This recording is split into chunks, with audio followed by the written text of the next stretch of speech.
use that as an analogy to equate us to being the woman. The woman bears the fruit. Something else is the source of the fruit.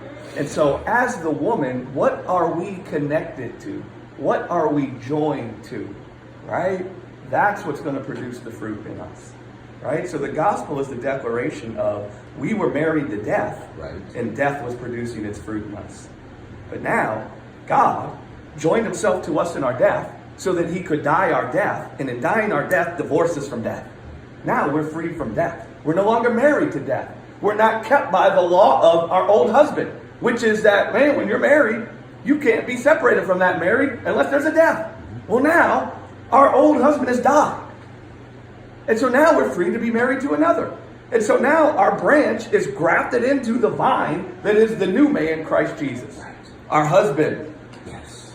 Right? Right? And now our husband produces fruit in us. By us seeing we're braided together with him in his life. I know women today don't like this. I know there's a lot of you ladies in here, and you might discount everything I say today because I say this. But please understand the example I'm using. It's not to create... When God thinks of things, he doesn't think of things from the perspective of inequality. Right? But one of the meanings for the word husband in the Old Testament, when you go and look that up, it means for a woman to come under the dominion of the husband's life. Mm-hmm. Right? Now, if sin had never entered the world, and women had never been corrupted with the thought that they were less than men, and men had never been corrupted with the thought that the women were less than them, we wouldn't think of it that way. But to come under the dominion of your husband's life means that his life is your life.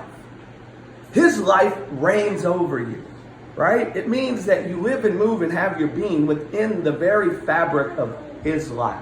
Well, Isaiah come and say, sing, O barren. Who are the barren? Us. Israel. Why were they barren? Because they didn't see the fruit of God's life coming out of them. They saw the fruit of God's death. Why did Isaiah say for them to sing? Your maker is your husband. God is your husband. The implication there is you've been braided together with him and his life. You're under the dominion of an indestructible life that's without beginning or end. You're under the reign of a life that can't be decayed. It's not subject to the death in the world. It's not subject to sin. It's not subject to lack. That's the life you're under the reign of. Now, when you live like that, you find that influences your heart. It fills your heart full of abundance. You find yourself loving your enemies. You find yourself not stealing. Why would you steal if you don't possess the ability to think you lack something? Why didn't Jesus steal? He didn't lie. Do you think it's because he read on a stone somewhere, thou shalt not steal? No. Do you think Jesus struggled not to steal? No. Do you think he was like, I'm not supposed to steal? Do you think Jesus struggled not to lust after a beautiful woman?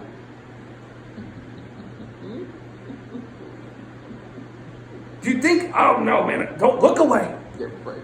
Do you think Jesus walked around telling the women, listen, you guys can't dress like that, you know? When the woman, listen, I don't think we understand some of these pictures in the Bible. I don't think we think about it. But when the woman that was a prostitute went to clean his feet, where was she? In between his legs. She was a prostitute.